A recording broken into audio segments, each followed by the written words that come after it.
Hello friends, welcome to my channel. வாங்க வீடியோக்குள்ளே போகலாம். பன்னீர் பராத்தா செய்யலாம்.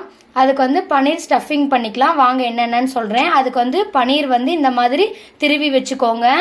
கொஞ்சம் இஞ்சி திருவி வச்சுக்கோங்க, அதையும் அதில் போட்டுக்கோங்க.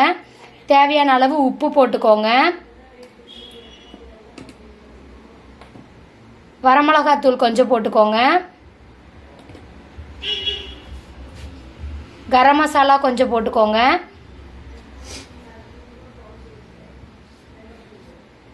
மல்லித்தூள் கொஞ்சம் போட்டுக்கோங்க. ஜீரகத்தூள் கொஞ்சம் போட்டுக்கோங்க. அம்ச்சூர் பவுடர் இருந்தால் போட்டுக்கோங்க, அது இல்லைன்னா எலுமிச்சம்பழம் சாறு கொஞ்சம் போட்டுக்கோங்க.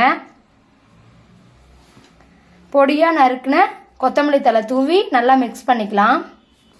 நல்லா மிக்ஸ் பண்ணிக்கோங்க. இந்த மாதிரி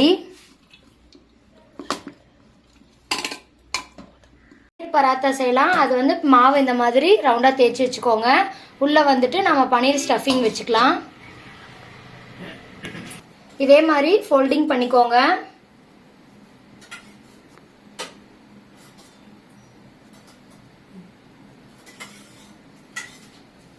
இந்த மாதிரி நல்லா டைட்டாக சீல் பண்ணிக்கோங்க, வெளியே வராத மாதிரி. இந்த மாதிரி மேலே கொஞ்சம் மாவு போட்டுக்கோங்க. ரொம்ப சன்னமாகவும் இல்லாமல் மொத்தமாகவும் இல்லாமல் மீடியமாக நல்லா தேய்ச்சி நம்ம இப்போ நல்லா சூடான கல்லில் நம்ம இதை போட்டுக்கலாம். இந்த மாதிரி ரெடி ஆயிடுச்சு. இப்போ நம்ம இதை தோசைக்கல்லில் போட்டு எண்ணெய் வேணும்னாலும் விட்டுக்கலாம், இல்லை நீங்கள் நெய் வேணும்னாலும் போட்டுக்கலாம்.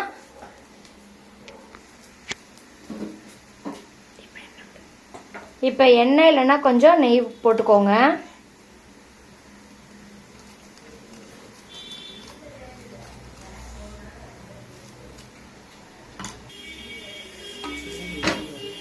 இந்த மாதிரி நல்லா உப்பி வருது, நல்லா சாஃப்டாக இருக்கும்.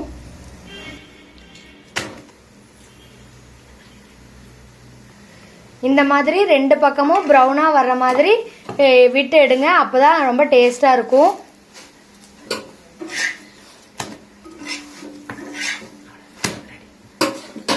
பன்னீர் பராத்தா ரெடி ஆயிடுச்சு. இதுக்கு நீங்கள் தயிர் ஊறுகாய் இந்த மாதிரி எதுனாலும் வச்சு சாப்பிட்லாம், அதுதான் டேஸ்ட்டாக இருக்கும். இதுக்கு பன்னீர் பராத்தா ரெடி. நீங்களும் இந்த மாதிரி வீட்டில் ட்ரை பண்ணி பாருங்கள். தேங்க்ஸ் ஃபார் வாட்சிங். வீடியோ பிடிச்சிருந்தா லைக் பண்ணுங்கள், கமெண்ட் பண்ணுங்கள், ஷேர் பண்ணுங்கள், மறக்காமல் சப்ஸ்கிரைப் பண்ணுங்கள். Thank you friends.